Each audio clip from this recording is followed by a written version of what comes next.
Maxine Waters expected a televised victory lap, but she never imagined that Senator Ted Cruz would use a simple manila folder and a pocket constitution to systematically dismantle her 3-4-year reign on live television. Your family made over $1 million from your political connections while you lecture Americans about corruption. The words hit Congresswoman Maxine Waters like a physical blow. Her face went completely white as Senator Ted Cruz continued reading from official documents. Your husband owned $350,000 in one United Bank stock. You arranged the Treasury meeting.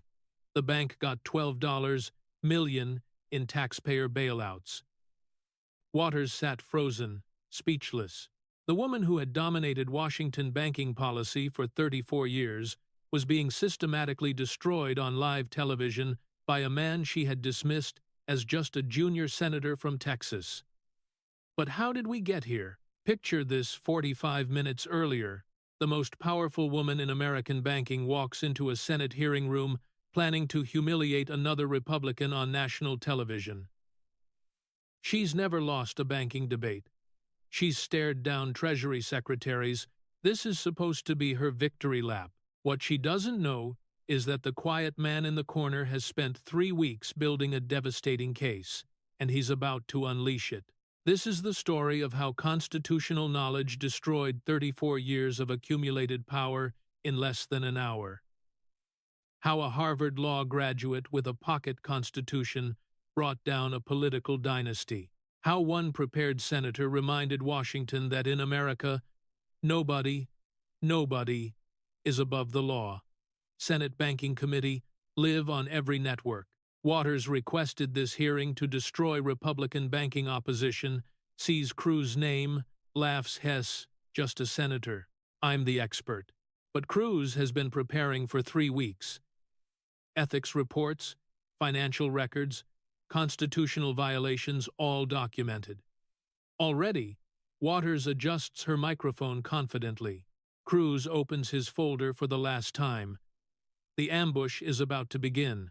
Waters leaned forward in her chair, fixing Cruz with the withering stare that had made Fortune 500 CEOs stumble over their words.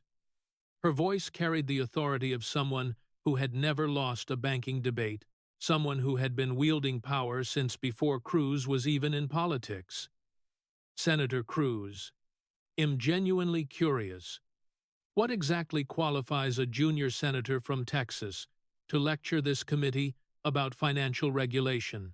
Did Harvard Law School actually cover banking law, or were you too busy with abstract constitutional theory to learn about real-world economics?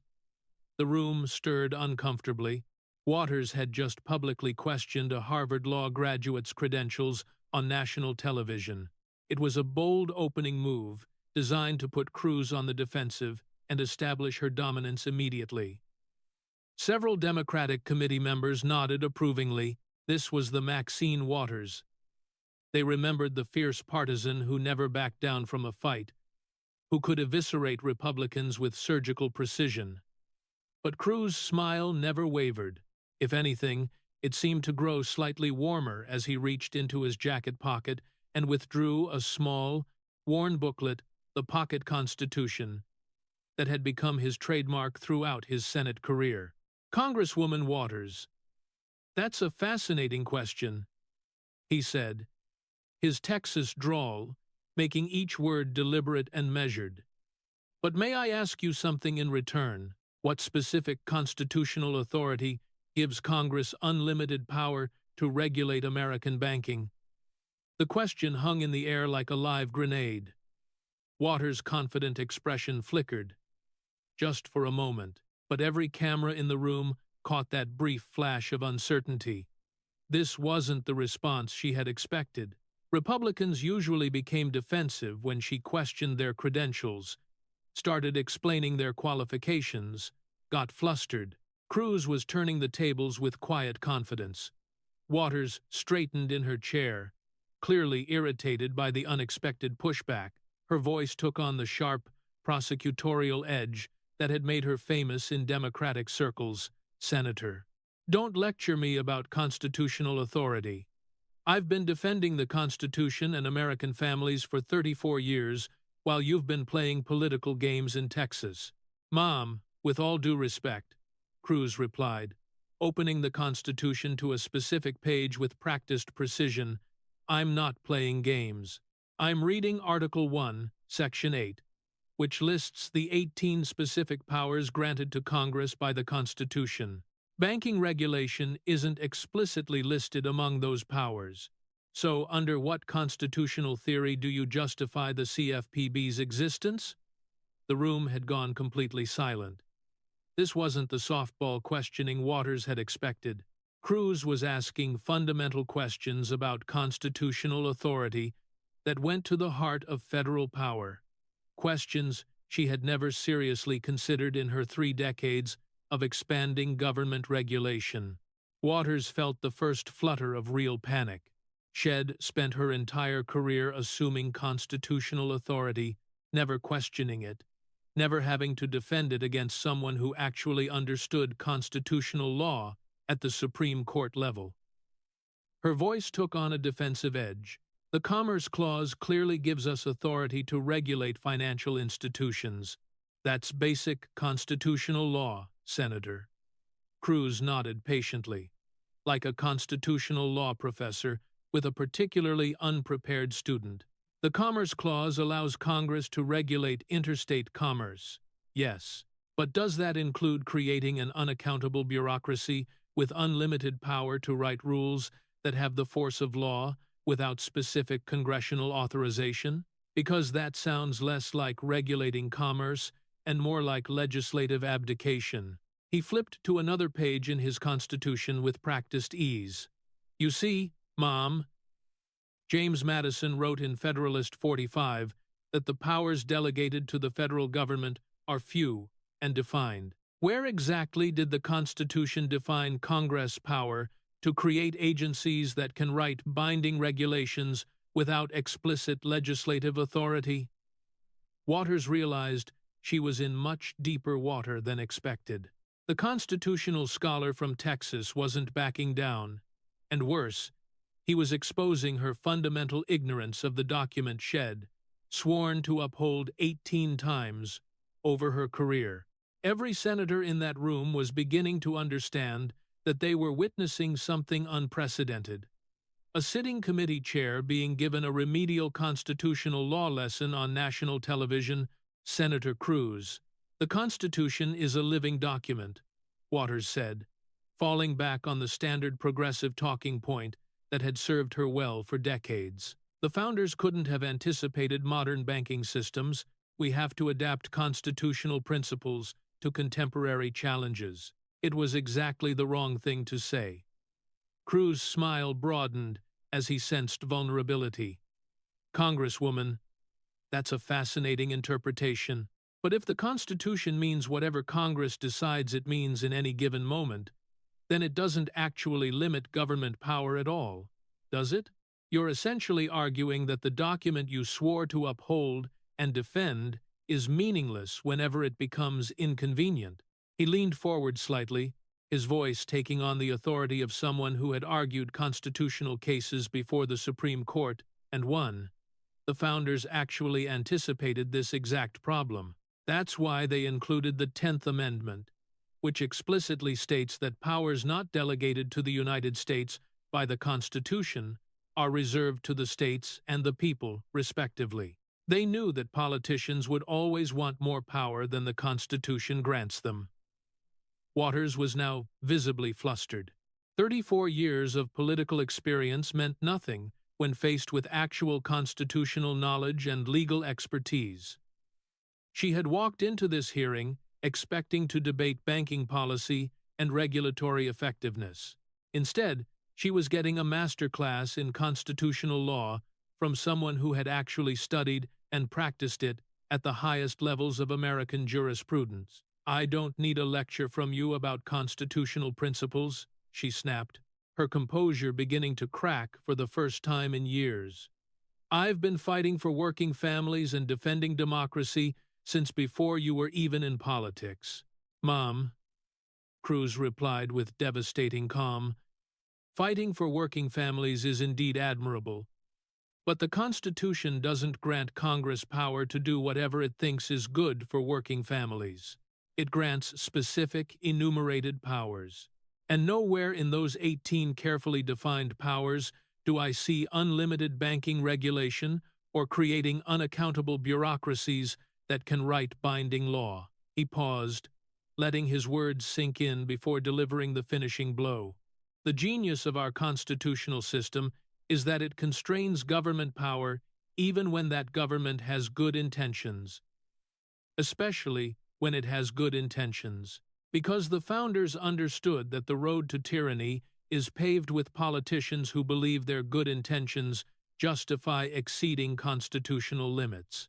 The first round was over, and everyone in the room knew who had won. Waters had walked into a constitutional buzzsaw, and her usual tactics of personal attacks and righteous indignation had proven utterly useless against actual legal knowledge and constitutional expertise.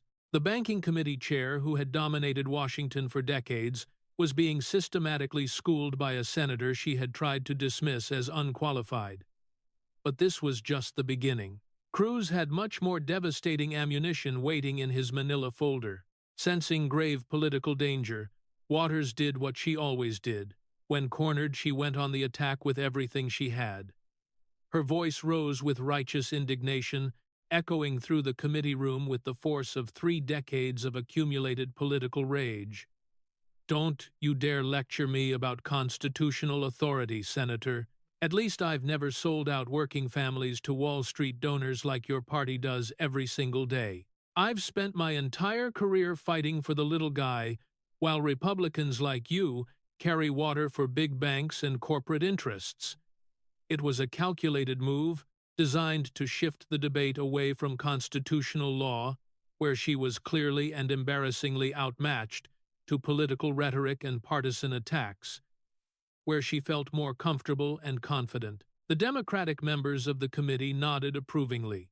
This was their champion, their fighter, pushing back against Republican hypocrisy with the moral authority of someone who had dedicated her life to economic justice. But it was exactly the wrong move. Cruz's eyes lit up with something approaching predatory satisfaction as his hand moved deliberately to the manila folder had been carrying throughout the hearing. In that single moment, Waters had just walked directly into the trap head, spent 3 weeks carefully preparing. She had given him the perfect opening to destroy her credibility permanently. Cruz opened the folder with deliberate, theatrical precision.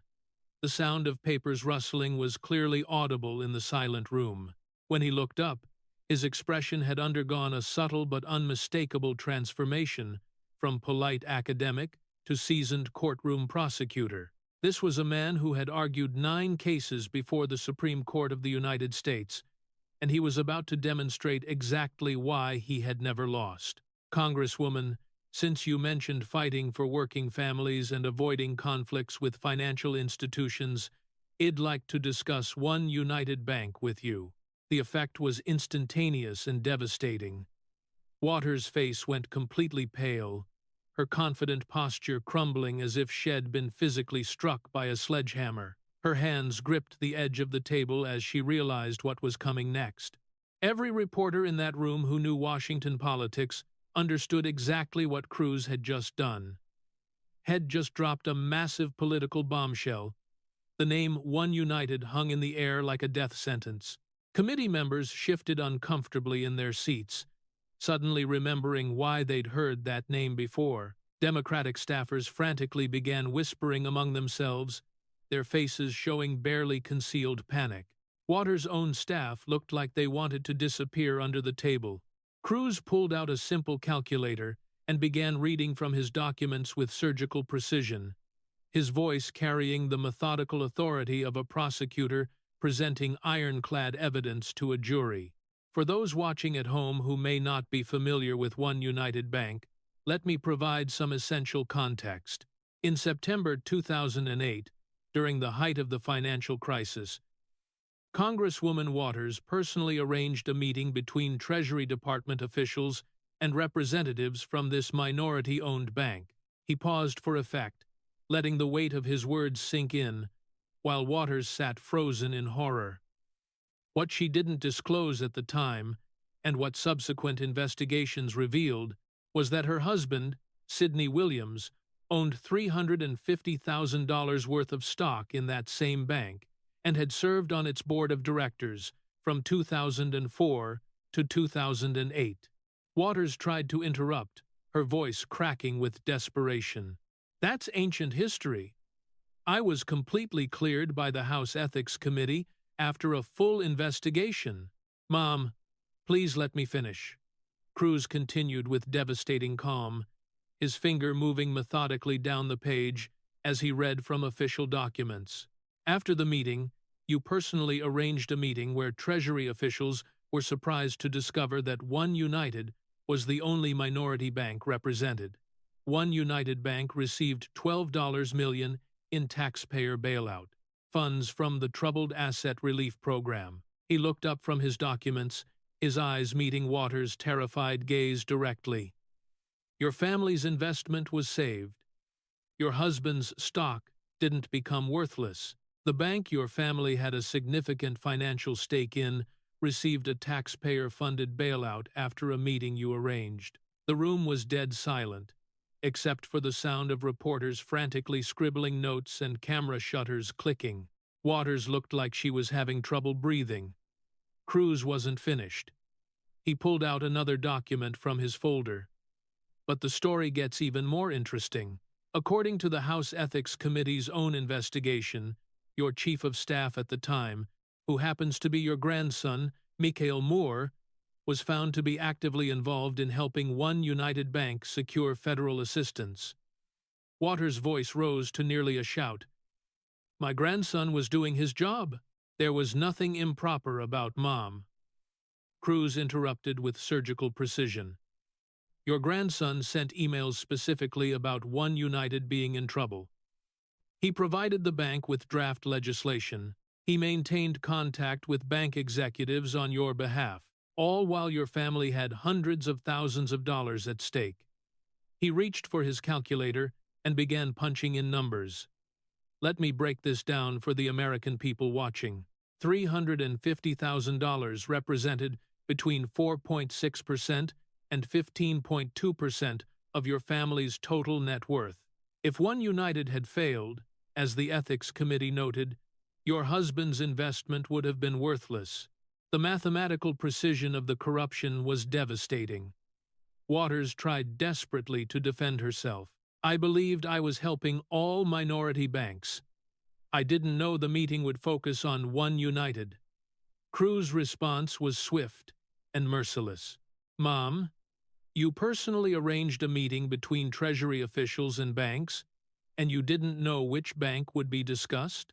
Either you're lying about your knowledge of the meeting's purpose, or you're admitting to gross negligence in handling conflicts of interest. Which is it?" The question hung in the air like a sword over Waters' head. There was no good answer, and everyone in the room knew it. But Cruz wasn't finished. He pulled out yet another document. According to Los Angeles Times reporting from 2004, your relatives made over $1 million during your time in Congress by doing business with companies and candidates you helped. Your daughter Karen Waters and son Edward Waters have repeatedly profited from your political connections and influence. His voice took on a tone of moral authority. "This isn't about fighting for working families, Congresswoman. This is about systematically enriching your own family through your political position. You arranged bailouts for banks where your family had financial interests. You hired your grandson as your chief of staff, and he helped secure federal funds for companies that benefited your family financially." Waters was now visibly shaking with a combination of rage and panic. "You have no right to attack my family. They've done nothing wrong." "I'm not attacking your family, ma'am," Cruz replied with deadly calm. "I'm reading from public records, ethics committee reports, and newspaper investigations. The question is, Why do you think your family should profit from your public service while you sit here lecturing others about corruption and corporate influence? He leaned back in his chair, his voice taking on an almost conversational tone that somehow made his words even more devastating. You walked into this hearing accusing me of being corrupted by corporate interests, but the documented evidence shows that you have personally arranged federal bailouts for institutions where your family had significant financial stakes. You've enriched your relatives through your political connections. You've turned public service into a family business. The destruction was complete. Waters sat in stunned silence, unable to form coherent words.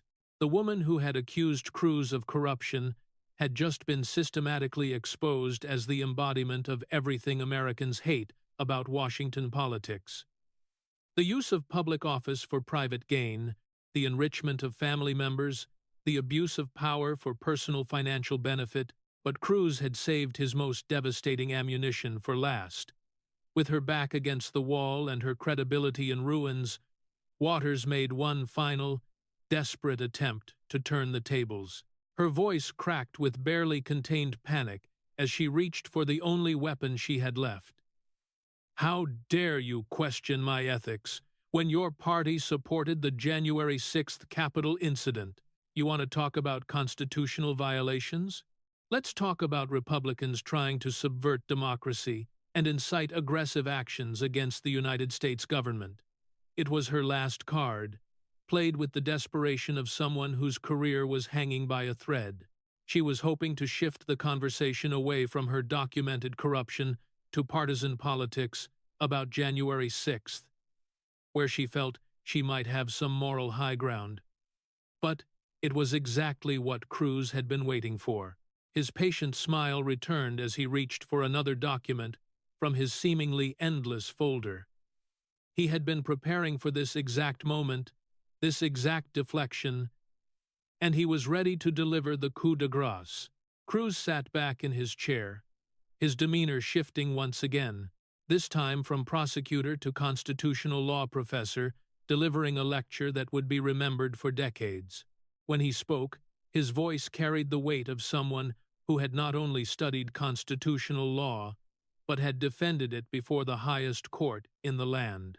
Congresswoman, let's examine your claim about inciting aggressive actions and constitutional violations. On January 6th, I spoke about the constitutional process for objecting to electoral votes, a process that has been used by Democrats in 2001, 2005, and 2017. I called for peaceful, lawful protest within constitutional bounds. He lifted a transcript from his folder with deliberate ceremony. But let's talk about your track record with incitement. On the 17th of April 2021, you stood before protesters in Brooklyn Center, Minnesota, a city that had been experiencing severe civil unrest for days, and said, and I'm reading your exact words here, "We've got to get more confrontational. We've got to make sure that they know that we mean business." The words hit the room like a physical blow. Waters tried to interrupt, but Cruz pressed forward relentlessly. This wasn't a peaceful rally, Congresswoman. This was during active civil unrest. Buildings were set ablaze. Businesses were being ransacked. Police officers were being attacked. And you told protesters to get more confrontational. He pulled out another transcript. But that wasn't an isolated incident. On the 25th of June 2018, you told a crowd of your supporters at a rally in Los Angeles, if you see anybody from that cabinet in a restaurant, in a department store, at a gasoline station, you get out and you create a crowd, and you push back on them, and you tell them they're not welcome anymore. Anywhere. Waters tried desperately to defend herself. I was talking about peaceful protest. I never called for violence. Cruz's response was swift and devastating. Mom, what did you think would happen when you told people to get more confrontational during unrest that had already turned violent? What did you think pushback meant when you were specifically targeting individual government officials? Either you're incredibly naive about the power and consequences of your words, or you knew exactly what you were encouraging. He pulled out yet another document. Following your 2018 comments, multiple Republican officials were systematically harassed in restaurants and public spaces. Department of Homeland Security Secretary Kirstjen Nielsen was confronted and driven from a Mexican restaurant by protesters chanting your exact phrases. White House advisor Stephen Miller was accosted while dining. I myself was surrounded and harassed by a mob while having dinner with my wife. His voice took on a tone of moral authority. Your words led directly to harassment, intimidation, and confrontation. You created a climate where political opponents couldn't appear in public without being mobbed. That's not peaceful protest, Congresswoman. That's systematic political intimidation. Waters was now visibly trembling. I never told anyone to be violent. I support peaceful protest. Then why? Cruz asked with surgical precision. Did you tell protesters to get more confrontational during active civil unrest? Why did you tell people to create crowds to push back on specific individuals? Why didn't you call for calm and peaceful dialogue instead of escalation and confrontation? He leaned forward for his final blow.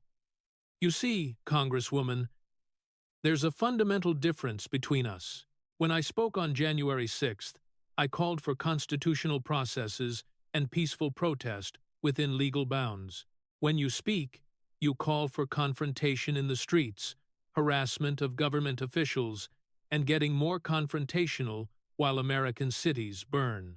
His voice dropped to almost a whisper, but it carried to every corner of the room.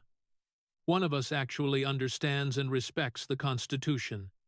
The other thinks political power justifies any means necessary. Waters sat in stunned silence. But Cruz wasn't finished. He was about to deliver the final destruction. Congresswoman Waters, let's review the facts. You've served in Congress for 34 years.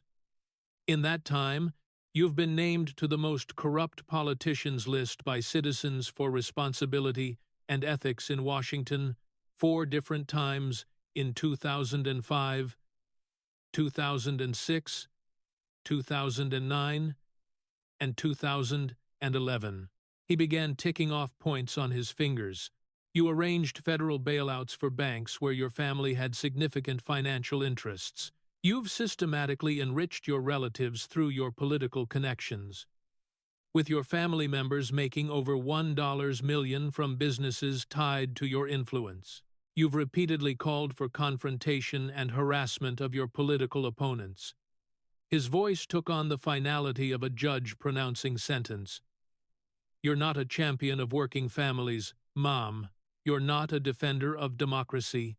You're exactly what the Founding Fathers feared when they designed our constitutional system, a career politician who's forgotten that in America, no one is above the law, and no one is entitled to power. He closed his folder with a decisive snap. You've spent 34 years accumulating power, influence, and wealth through your position, but you've forgotten that political power in America is supposed to be temporary, accountable, and constrained by constitutional limits. You've become the very thing our Constitution was designed to prevent. Waters sat in complete, devastating silence, her mouth slightly open, unable to form words. 34 years of accumulated power and authority had just been systematically demolished in front of a national television audience. The woman who had walked into the hearing room as the queen of banking policy was leaving as a cautionary tale about the corrupting influence of unchecked power and the importance of constitutional limits on government authority. The constitutional scholar from Texas had just reminded everyone watching that in America, knowledge and principles still matter more than position and power.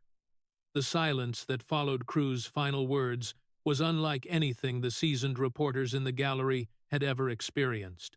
It stretched on for what felt like an eternity, thick and suffocating, as if the very air in the room had been sucked out. Committee members from both parties sat frozen in their chairs, unsure how to proceed, unwilling to be the first to break the spell that Cruz had cast. Waters remained completely motionless, staring at the table in front of her as if trying to will herself to disappear. Her hands, which had been gesturing confidently just an hour earlier, lay flat and still on the table's surface. The woman who had dominated Washington banking policy for over 3 decades looked utterly defeated, broken in a way that no one in that room had ever seen before. Senator Chuck Grassley, the committee chairman, cleared his throat nervously, the sound abnormally loud in the silence. "Well, take a 1-5-minute recess," he announced, his voice uncertain. The usual formalities of thanking witnesses and scheduling follow-up questions seemed impossibly inadequate after what everyone had just witnessed. As the cameras stopped rolling, the room erupted into barely controlled chaos. Reporters rushed toward the exits, phones already pressed to their ears, knowing they had just witnessed the political story of the decade. Democratic staffers huddled around Waters, their faces showing a mixture of panic and resignation. They had just watched their champion get systematically destroyed on national television, and they knew the damage was irreversible. In the hallway outside, Waters' press secretary was already fielding a barrage of calls from reporters across the country. "No comment at this time," she repeated over and over, but her voice betrayed the panic that everyone could hear. Her communications director frantically worked his phone, trying to arrange damage control interviews. But what defense could they possibly offer against documented evidence and official ethics reports?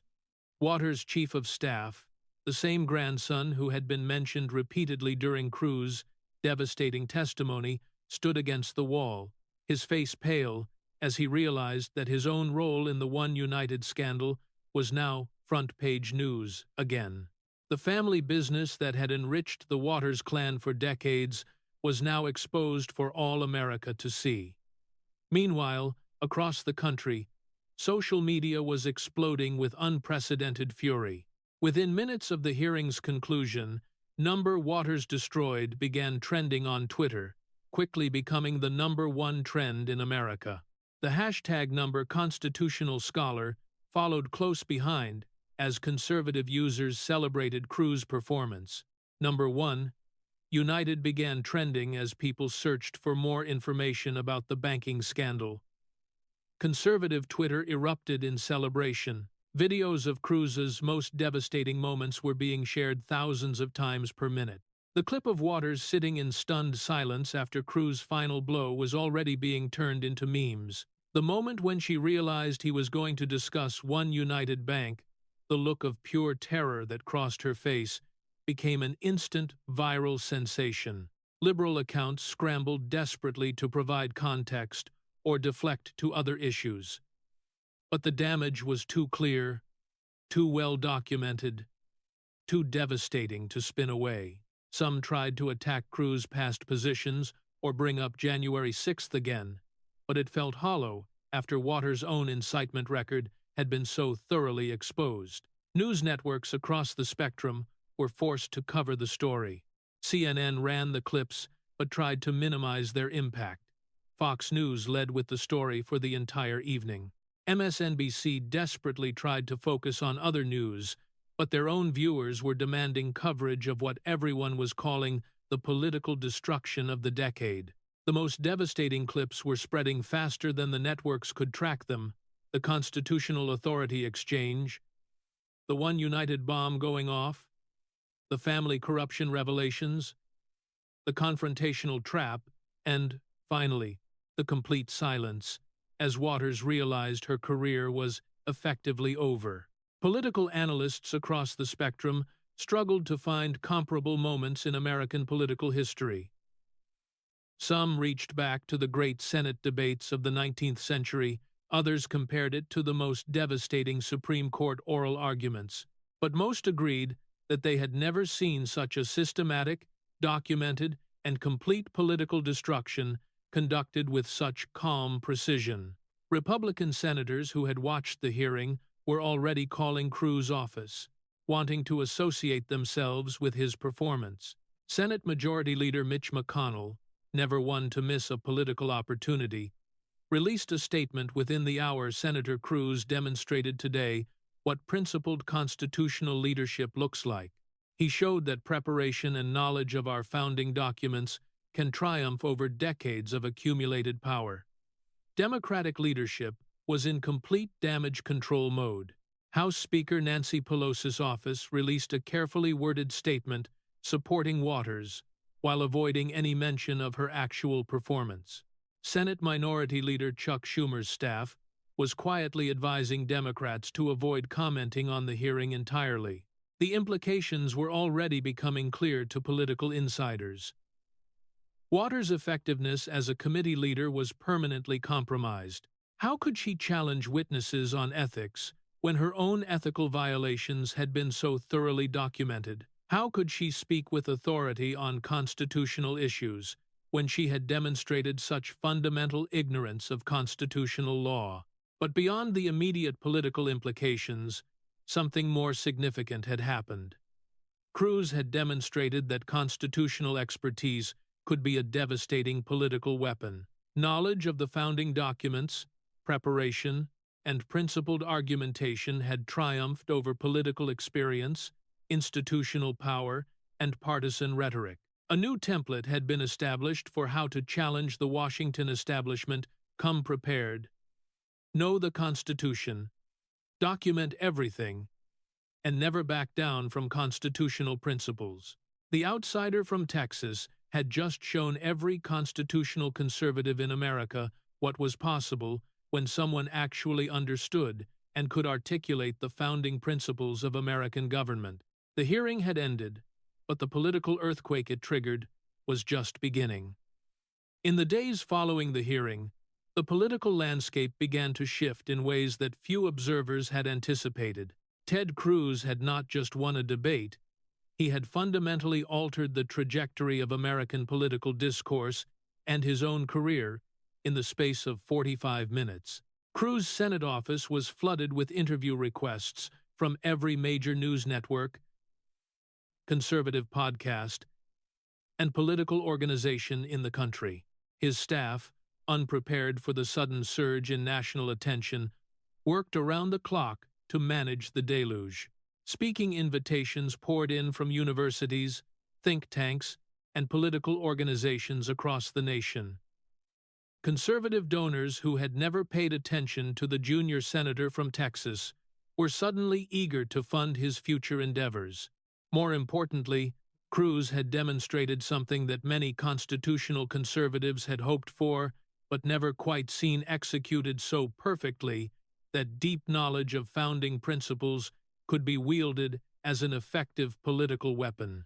His performance became required viewing in Republican strategy meetings across the country. Campaign consultants began advising their clients to study constitutional law, not just talking points. The Heritage Foundation, American Enterprise Institute, and Federalist Society all extended invitations for major addresses.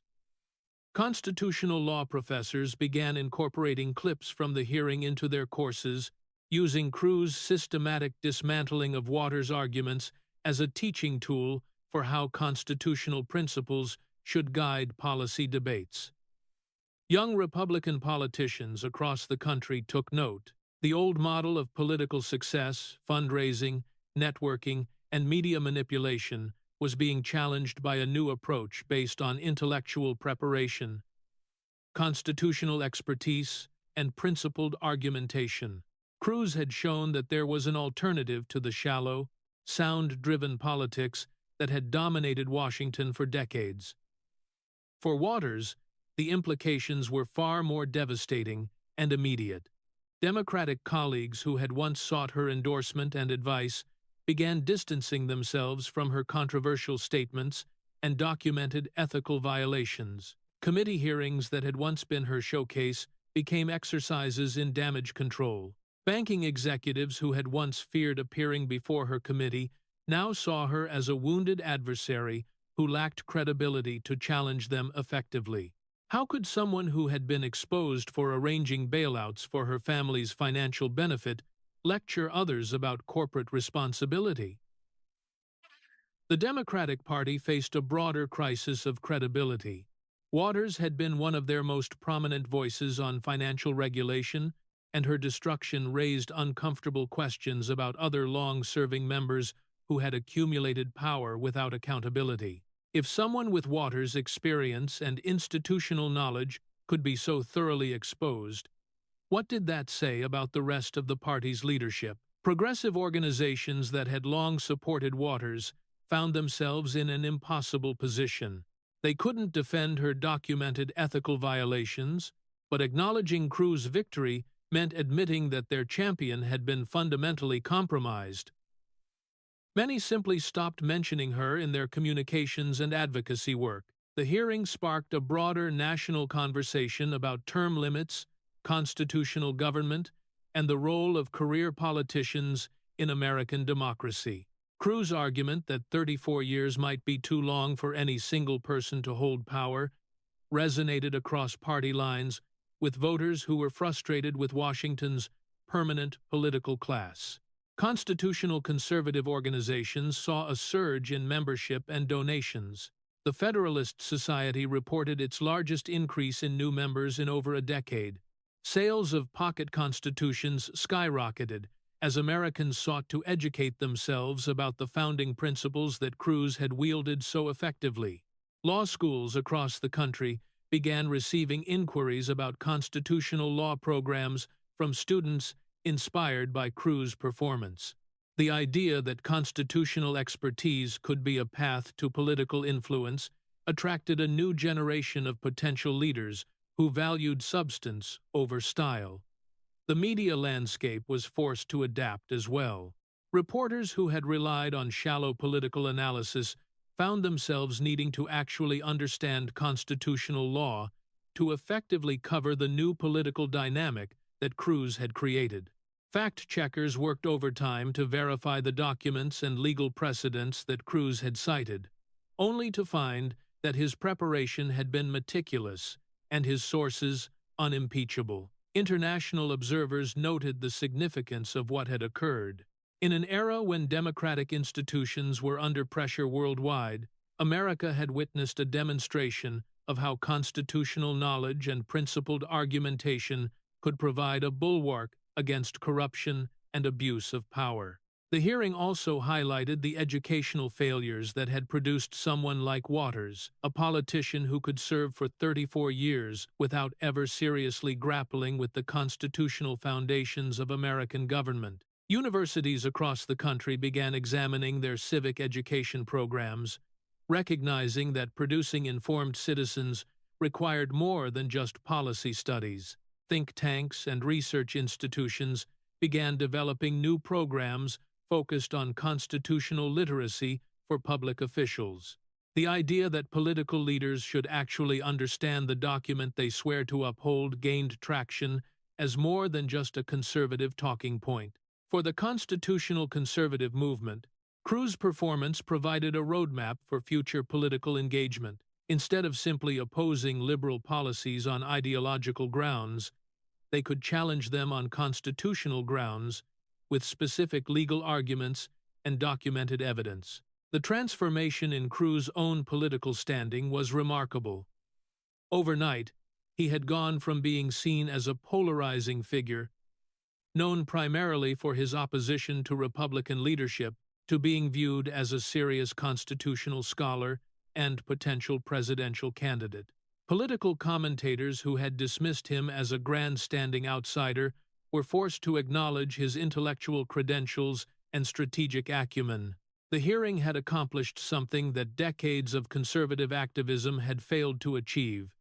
It had made constitutional conservatism intellectually attractive to mainstream audiences. By demonstrating that constitutional knowledge could triumph over political experience, Cruz had inspired a new generation of Americans to take the founding documents seriously. But perhaps most importantly, the hearing had reminded the American people that their government operates under a written constitution with specific, limited powers. and that when politicians forget that fundamental truth, they become vulnerable to those who remember it.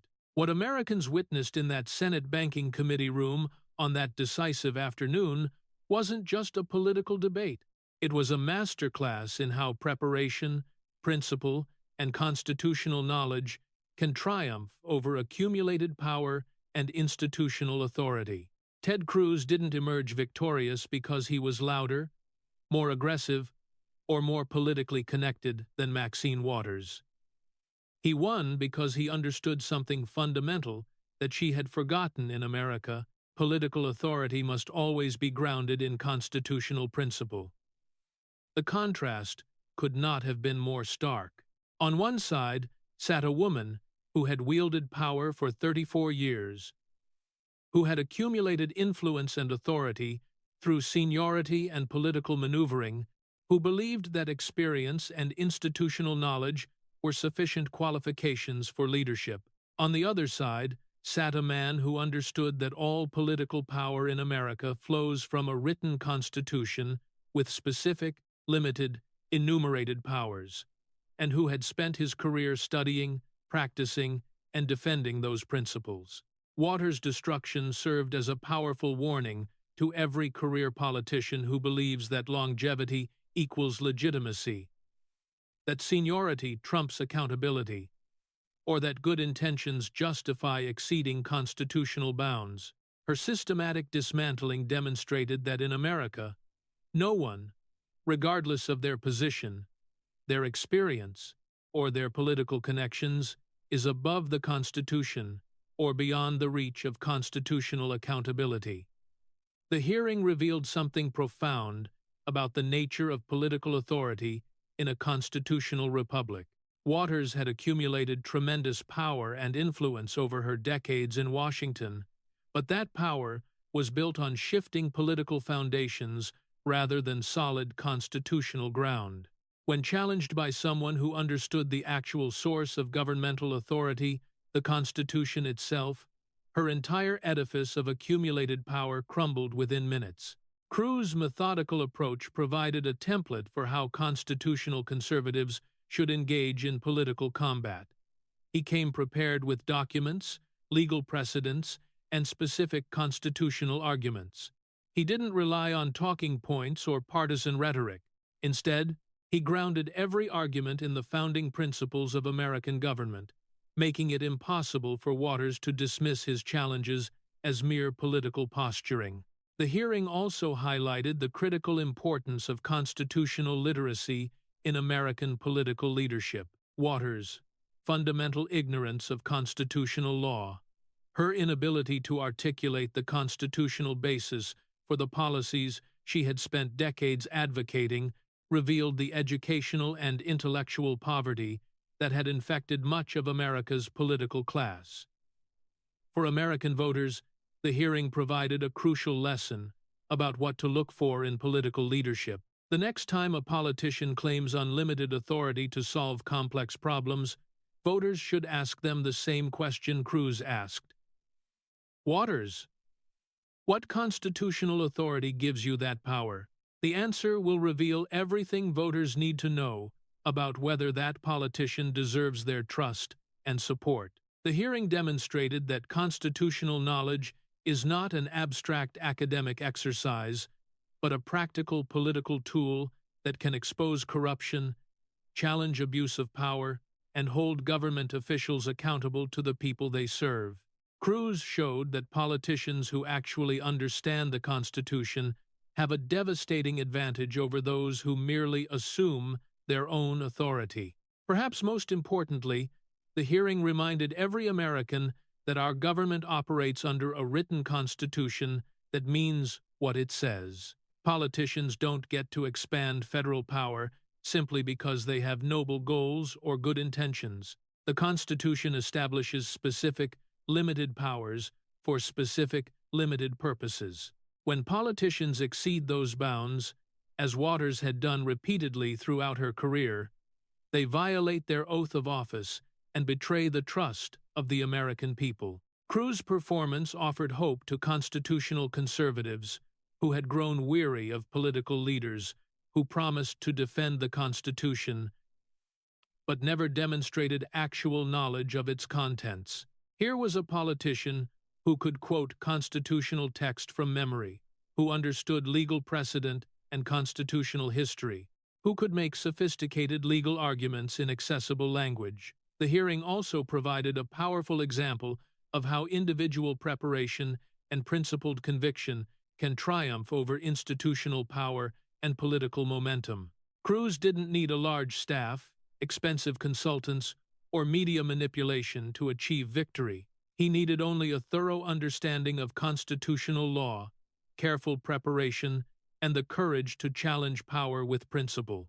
For the constitutional conservative movement, the hearing represented a turning point. It showed that intellectual rigor and constitutional expertise could be more powerful than any other political weapon.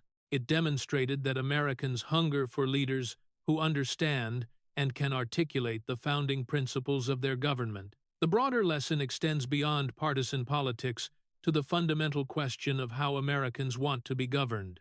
Do they want leaders who accumulate power through seniority and political maneuvering, or leaders who derive their authority from constitutional principle?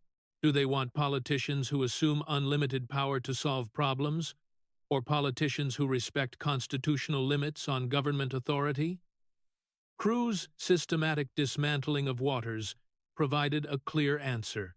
Americans responded enthusiastically to principled leadership grounded in constitutional knowledge. They celebrated the triumph of preparation over presumption, of substance over style, of constitutional principle over political power. The hearing will be remembered as a defining moment in American political history, the day when constitutional knowledge proved more powerful than political experience, when preparation triumphed over position, and when the founding principles of American government reminded the political establishment that in this republic, no one is above the Constitution. Ted Cruz walked into that hearing room as a junior senator from Texas, carrying nothing more than a manila folder and a pocket constitution. He walked out as a national political figure who had demonstrated the enduring power of America's founding principles. Maxine Waters walked in as one of the most powerful women in Washington. She walked out as a cautionary tale about what happens when politicians forget that their power comes from the people, is constrained by the Constitution, and must always be subject to accountability. The constitutional scholar from Texas had just reminded everyone watching that in America, the Constitution still matters. Knowledge still trumps power, and the founding principles of limited government remain the best protection against political corruption and abuse of authority. In the end, the hearing wasn't really about banking regulation or financial policy. It was about the fundamental question that has defined American politics since 1787. Will we be governed by constitutional principle, or by the whims of those who happen to hold power? Ted Cruz provided a resounding answer, and America was better for it. But now, the real question is left to you. When the cameras are off and the viral moments fade, what do you think truly matters more in leadership? 30 years of accumulated power, or an unbreakable grasp of the rules that govern it? Drop your thoughts in the comments below, and let's debate.